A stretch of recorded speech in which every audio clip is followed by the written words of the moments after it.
30 seconds and counting.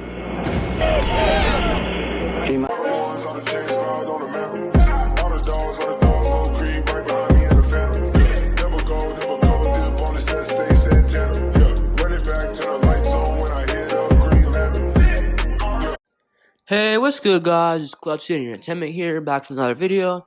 And for today's video, I'm going to be talking about the Houston Texans. I'm going to be talking about two players that really stood out to me yesterday. Despite a massacre of a loss yesterday to the Los Angeles Rams, on those two Texans, that one of them really stood out to me, and the other one, I mean, he didn't really stand out, but he had a couple of, I guess, moments where you saw, hey, this guy has a bunch of talent. I'm going to talk about three, actually. So, three of them. One being Brevin Jordan, one being Scotty Phillips, and one being Jonathan Granard. I'm going to start off with the offense. I'm going to talk about Brevin Jordan first. And Brevin Jordan, he was drafted in the 5th round by the Houston Texans, and he really hasn't been given the fair chance so far this season until yesterday. Brevin Jordan had 3 receptions for 41 yards, averaged 13.7 yards per catch, and 1 touchdown. And that touchdown, for me, that's a huge highlight. Okay, the play, well, I think it was in shotgun formation, around like the 10-ish yard line or so. And they had Brevin Jordan lined up as like a normal tight end, like on the line. And he acted like he's going to block first, and then he blocked for like maybe, or like fake, like he was going to block for maybe like a good second or so. And he just took off. He took off basically on a streak route from the tight end spot and just ran and made an excellent catch. That catch, I think, was more, I don't know what was more better, the catch or the route, because the route was really good. To be a first-year tight end, be able to run a route like that. Like, tight ends, usually they take a good 3 years to develop. And this guy, he ran a route that tight ends that are like in their 3rd and 4th year can't even run right now. He's running routes like a Travis Kelce. It kind of reminded me of that. Kelce's there in the red zone. The Chiefs line him up as his regular tight end. They act like he's going to block first. He acts like he's going to block, but out of nowhere, he runs and he gets open in the end zone. Like, that's kind of what Brevin did.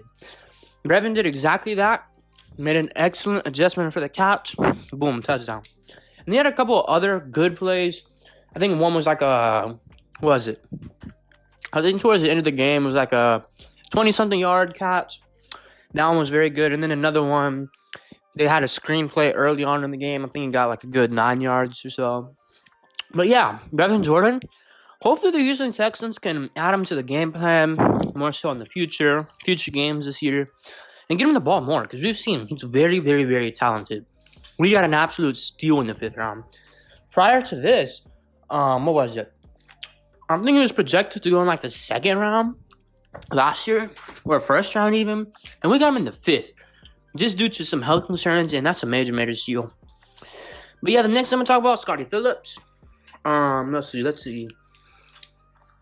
Yesterday, Scotty Phillips had, I believe it was, only 5 carries, 11 yards, 2.2 yards per carry. And in the receiving game, he had 2 catches, 9 yards, 4.5 yards per catch. That stat line, for me, absolutely horrible. But when you watch the plays that he had, when you watch the snaps and the carries that he did have, you saw that he was making cuts. He made a really good cut yesterday. But the offensive line was just not there. And then the Rams, they have one of the best defensive players in like the last 10 years in Granard. We all know how good he is. And he just absolutely destroyed our O-line. And then their linebackers, they beat our offensive linemen. And they've got a bunch of tackles for losses. Stopped them at the line. There's not much room for Scotty Phillips to work with. But he made the most of it. Had a couple of good cuts. And if this offensive line can block, I mean, I guess you can say this for any running back. If the offensive line can block, the running backs can get some yards. But Scotty Phillips, most definitely. The cuts he was making, he looked very good yesterday, despite his terrible stat line. But let's see, the third guy, Jonathan Granard. Personally, my favorite player on defense. I believe he has 7 sacks on the year. Yeah, he has 7. And he got 1 sack yesterday and 3 tackles. He's an outside linebacker playing defensive end, so let's just say he's a defensive end. But for him to have, 7 sacks, through how many games we played? We played 8 games. 7 sacks through 8 games with this defensive line. That says something. He's on pace, I believe. He's on pace for like a good 13, 14 sacks. And if he can get that, I believe we have ourselves a new, I'm not going to say franchise defensive end. We have ourselves a very, very, very good pass rusher. In the run game, he's not horrible too. He can get some tackles for losses or tackles for no gain here and there. And I believe he had a tackle for no gain yesterday against the Rams. I believe it was early on in the second quarter or somewhere around there. But yeah, that sack, that was a very, very good sack. I believe it was a spin move, and he got on to Matthew Stafford, and he just mauled him. But yeah, Jonathan Granard, one of my favorite players in defense, and he's been showing a lot this season. I believe he could be one of our franchise guys, franchise cornerstones on defense. So yeah, based off of yesterday, those 3 guys pretty much stood out the most to me. Niko Collins as well, very, very, very good. 4 receptions, 55 yards, 13.8 yards per carry. I'm sorry, for Cats, not carry. But yeah, one, I believe it was like a 26-yard reception. It was kind of like a deep post. Mills, it was a play action, deep post to the right. Mills threw a laser in for Nico, and if Nico could have gotten free, he could have gotten way more than just 26. Maybe like a good extra 10 yards, maybe like a 35, 40-yard reception maybe. But yeah, those players, they really stood out to me, and hopefully those 4 players can really be franchise cornerstone pieces. From Brevin Jordan, a very, very good tight end one, hopefully, to be. Scotty Phillips, if he can just be an average running back for us, that would mean a lot. For it to be an undrafted, I think it was undrafted free agent a couple years ago. And then for him to be an average running back for us, maybe like a running back 2, or just a rotational guy, that would be very, very good for us.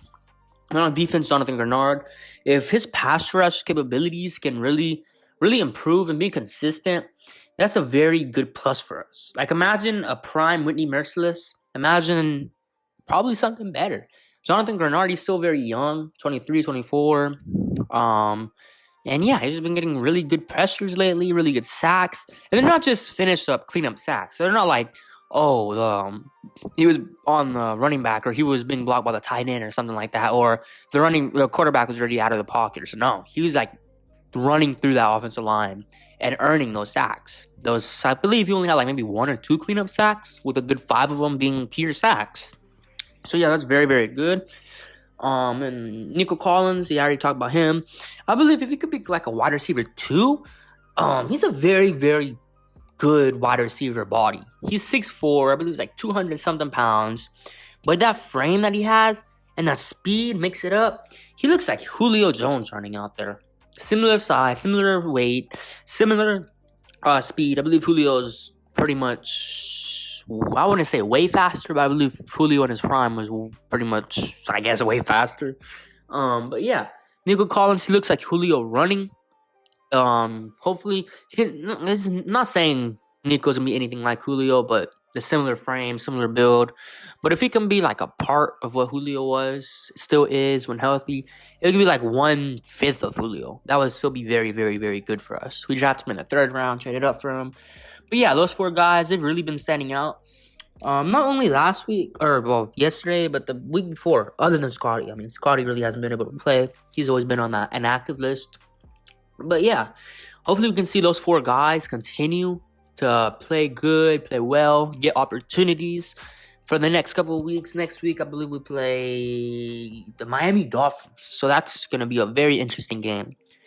But yeah, I hope you guys enjoyed the video. Let me know what y'all guys think about those 4 players. And then let me know if y'all guys think there are any other players that deserve, not necessarily a spotlight, but deserve props for, like, I guess, standing out on this team. But yeah, as I said, I hope you guys enjoyed the video, and I hope you guys have a good day. It's been Clutch City Entertainment out. Peace.